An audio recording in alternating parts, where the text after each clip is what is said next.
हिमाचल प्रदेश के कुल्लू में जिले के एसपी और मुख्यमंत्री के सुरक्षा कर्मियों के बीच मारपीट की शर्मनाक तस्वीर सामने आई है। दरअसल हिमाचल प्रदेश दौरे के दौरान केंद्रीय मंत्री नितिन गडकरी का काफिला मनाली की ओर जा रहा था। तभी मनाली 4 लेन पर लोग सड़क किनारे खड़े थे। इस बीच काफिला रोकने को लेकर मुख्यमंत्री की सुरक्षा और कुल्लू के एसपी के बीच किसी बात को लेकर कहासुनी हो गई और फिर एसपी ने सीएम सिक्योरिटी के अधिकारी को थप्पड़ जड़ दिया। लेकिन एसपी की ये हरकत उन्हीं पर भारी पड़ गई। सीएम के सुरक्षा अधिकारियों ने जवाब में एसपी को पैर से मारा। इसके बाद तो एसपी वहां से तेजी से भागते नजर आए, लेकिन इस पूरी घटना को किसी ने मोबाइल में रिकॉर्ड कर लिया और देखते ही देखते ये वायरल हो गया। वहीं अफसरों के बीच हुई झड़प मामले में सरकार ने एसपी कुल्लू गौरव सिंह अतिरिक्त एसपी सीएम सुरक्षा ब्रिजेश सूद और पीएसओ सीएम बलवंत को जांच पूरी नहीं होने तक अवकाश पर भेज दिया है।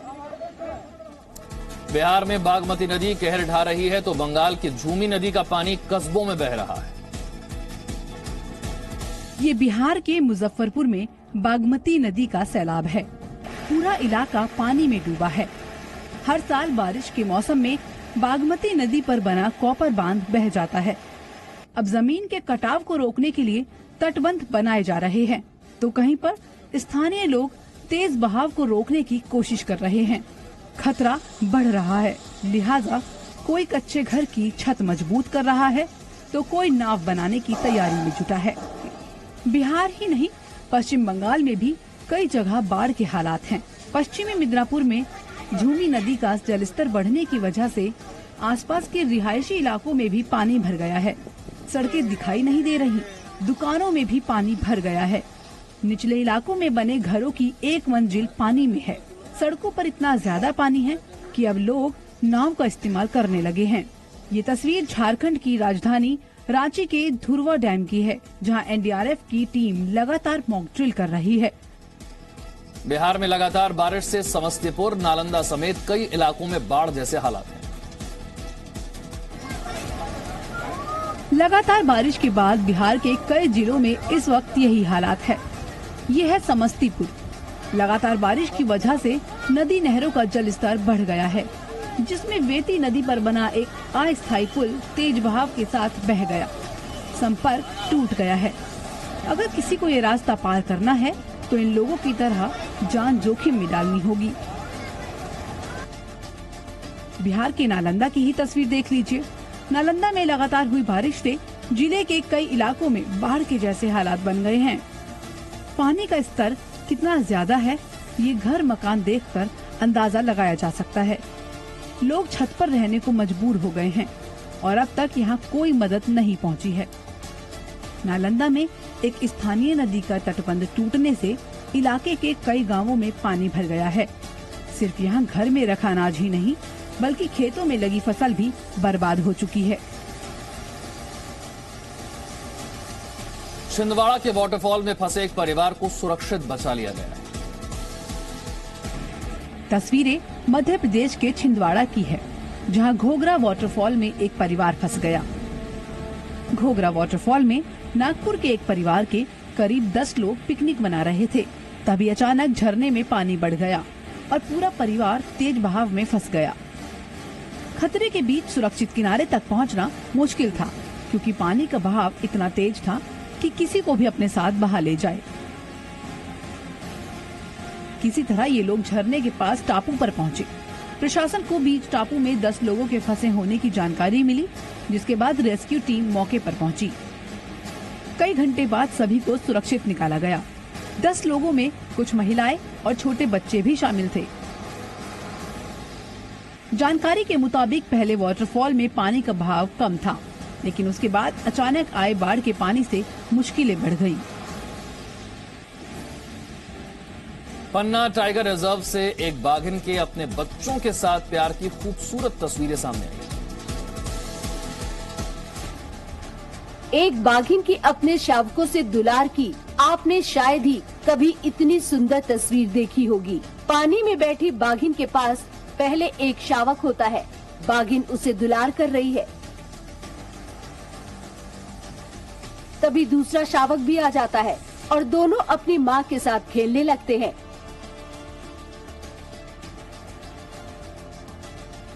ये खूबसूरत वीडियो पन्ना टाइगर रिजर्व प्रबंधन ने जारी किया है। प्रबंधन ने ये जो वात्सल भरा वीडियो जारी किया है वो बाघिन P151 का है, जिसे देखकर लोग खुश हो रहे हैं। कोरोना महामारी के बीच ये वीडियो बताता है कि प्रबंधन किस तरह से जानवरों का ख्याल रख रहा है।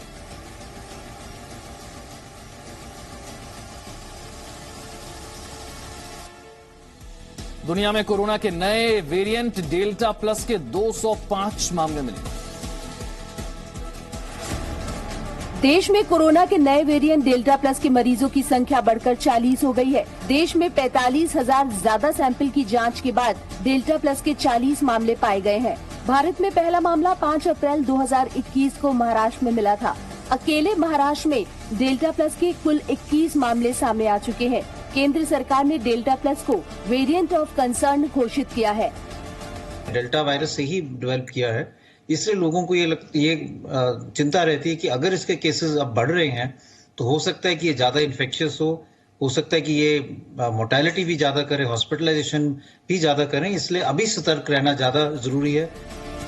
दुनिया भर में डेल्टा प्लस के 205 मामले पाए गए हैं, जिनमें से आधे अमेरिका और ब्रिटेन में मिले हैं। इस बीच एस्ट्राजेनिका और फाइजर ने दावा किया है कि उनकी वैक्सीन कोरोना के डेल्टा वेरिएंट के हर स्वरूप पर प्रभावी है। उज्जैन में वैक्सीन नहीं लगवाने वाले सरकारी कर्मचारियों को सैलरी नहीं मिलेगी।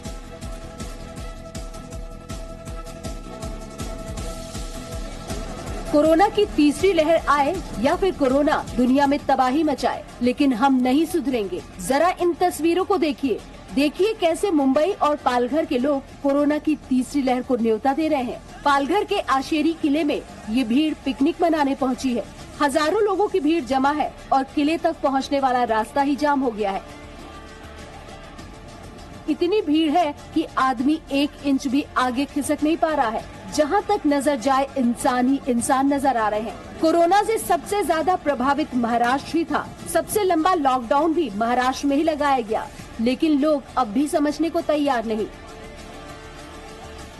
कोरोना की तीसरी लहर की चेतावनी भी सामने आ रही है। प्रदेश में डेल्टा प्लस वेरिएंट का कोरोना भी मिल चुका है, लेकिन लोग मानने को तैयार नहीं। लोगों के लिए शायद जिंदगी से ज्यादा जरूरी पिकनिक मनाना है।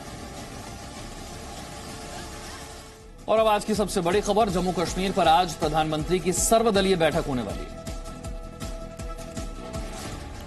जम्मू कश्मीर पर प्रधानमंत्री नरेंद्र मोदी की बुलाई सर्वदलीय बैठक के लिए जम्मू कश्मीर के अधिकांश नेता दिल्ली पहुंच गए हैं। बैठक दोपहर 3 बजे से शुरू होने की उम्मीद है। पीडीपी अध्यक्ष महबूबा मुफ्ती शाम को दिल्ली पहुंची, जबकि फारूक अब्दुल्ला आज पहुंचेंगे। बैठक में जम्मू कश्मीर की 8 पार्टियों के 14 नेता हिस्सा लेंगे। इनमें 4 पूर्व मुख्यमंत्री और 4 पूर्व उप मुख्यमंत्री रहेंगे। गृह मंत्री अमित शाह, रक्षा मंत्री राजनाथ सिंह भी रहेंगे। LG मनोज सिन्हा और NSA अजीत डोवाल भी बैठक में रहेंगे। केंद्र सरकार ने बैठक का एजेंडा नहीं बताया है। सूत्रों के मुताबिक केंद्र राज्य में चुनावी संभावनाओं पर चर्चा करेंगे। राज्य में 2 साल में हुए विकास के आंकड़े रखे जाएंगे। विकास का आगे का एजेंडा भी रखा जाएगा। वहीं गुफ्फार ने फिर कहा कि बैठक में 370 उनका अहम मुद्दा होगा। पीडीपी अध्यक्ष महबूबा मुफ्ती ने कहा कि सरकार को पाकिस्तान से भी बात करनी चाहिए। इसके खिलाफ जम्मू में आज प्रदर्शन हुए। मांग की गई है कि महबूबा मुफ्ती का न्योता रद्द किया जाना चाहिए। तो माना जा रहा है कि आज की बैठक में परिसीमन को लेकर जानकारी दी जा सकती है। जम्मू कश्मीर में चुनाव प्रक्रिया तेज करने के लिए प्रधानमंत्री नरेंद्र मोदी आज सर्वदलीय बैठक में सभी सियासी दलों से परिसीमन प्रक्रिया में हिस्सा लेने की अपील कर सकते हैं। सूत्रों के मुताबिक जम्मू कश्मीर के परिसीमन की प्रक्रिया केंद्र का एजेंडा होगी। गृह मंत्री अमित शाह परिसीमन की प्रक्रिया पर जानकारी देंगे। 1995 के परिसीमन में कश्मीर की 46, जम्मू की 37 सीटें थीं। नई परिसीमन प्रक्रिया से जम्मू की सीटें बढ़ने का अनुमान है। गुपकार के दल घाटी की डेमोग्राफी बदलने का आरोप लगा रहे हैं। परिसीमन आयोग में फारूक अब्दुल्ला समेत नेशनल कॉन्फ्रेंस के 3 सदस्य हैं, लेकिन अभी तक कोई बैठक में शामिल नहीं हुआ है। केंद्र सरकार आयोग का कार्यकाल मार्च 2022 तक बढ़ा चुकी है। इस बीच सर्वदलीय बैठक के फैसले पर सरकार को बीएसपी का समर्थन मिला है। पार्टी सुप्रीमो मायावती ने प्रधानमंत्री की पहल की तारीफ की और उम्मीद जताई कि बैठक के सार्थक नतीजे निकलेंगे। दिल्ली में होने वाली बैठक के चलते जम्मू कश्मीर में 48 घंटे का सिक्योरिटी अलर्ट रखा गया है। दिल्ली में सर्वदलीय बैठक को देखते हुए कश्मीर में 48 घंटे का सुरक्षा अलर्ट रखा गया है। अंदेशा है कि आतंकी कई हमलों को अंजाम दे सकते हैं। 2 दिन पहले नौगाम में सीआईडी इंस्पेक्टर परवेज अहमद डार की हत्या और कल श्रीनगर में एक दुकानदार की हत्या को इससे जोड़कर देखा जा रहा है। इंस्पेक्टर परवेज डार को मस्जिद से नमाज पढ़कर लौटते वक्त 2 आतंकियों ने पीठ पर 4 गोलियां मारी थी। हत्या की जिम्मेदारी आतंकी संगठन द रेजिस्टेंस फ्रंट TRF ने ली है। 24 घंटे में दूसरा हमला श्रीनगर के बाजार में हुआ। श्रीनगर में हब्दा कदल के पास अज्ञात आतंकवादियों ने एक नागरिक की गोली मारकर हत्या कर दी। मृतक की पहचान उमर अहमद के रूप में हुई है, जो पेशे से दुकानदार था। वहीं शोपिया में सुरक्षा बलों का आतंकियों के साथ हुए एनकाउंटर में एक आतंकी को मार गिराया। ये एनकाउंटर शोपिया के शीरमल इलाके में हुआ। आतंकी की पहचान नहीं हो पाई है। देश के 12 से 13 राज्यों में धर्मांतरण का नेटवर्क सक्रिय है। उत्तर प्रदेश में जबरन धर्म परिवर्तन मामले में पुलिस को कुछ कागजात मिले हैं। वो कागजात धर्म परिवर्तन के प्रमाण पत्र हैं, जिससे साबित होता है कि उत्तर प्रदेश में जबरन धर्म परिवर्तन का धंधा चलाया जा रहा है। पुलिस का कहना है कि देश के 12-13 राज्यों में धर्मांतरण का नेटवर्क सक्रिय है। अभी तक जो डाटा खंगाले गए हैं उसके हिसाब से करीब 12-13 राज्यों में इनकी कन्वर्शन का नेटवर्क है। 21 जून को गिरफ्तार किए गए 2 मौलानाओं से पूछताछ में खुलासा हुआ है कि हजारों की संख्या में धर्म परिवर्तन कराए जा रहे हैं। आज मैंने 2010 में इस्लामिक दावत सेंटर एक छोटा सा एक इदारा दिल्ली में जामिया नगर ओखला में मैंने कायम किया और उसका मकसद यही है कि ऐसे लोगों की खिदमत की जाए जो ईमान लाते हैं। बीजेपी ने कहा है कि भारत में अब जबरन धर्मांतरण का धंधा नहीं चलेगा। जहां से भी उनको सुपारी मिली हुई है इस धंधे को करने की, ये बात समझ लेना चाहिए कि भारत में उनका ये धंधा जो है वो नहीं चलेगा। यूपी में कानपुर में भी एक इलाके में मकान बिकाऊ है कि बोर्ड लगने लगे हैं। देखिए पूरी खबर 1 मिनट में। पहले अलीगढ़ में घरों पर लगे ताले, फिर राजधानी में लगे पलायन के पोस्टर। रामपुर, बरेली, हापुड़ के बाद अब कानपुर में मकान बिकाऊ है।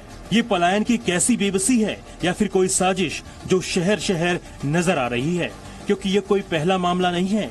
पहले भी हम और आप ऐसी तस्वीरें देख चुके हैं। कानपुर के कर्नलगंज थाना क्षेत्र की ये तस्वीरें बताने के लिए काफी हैं कि शहर शहर नफरत के सौदागरों का जहर फैल चुका है।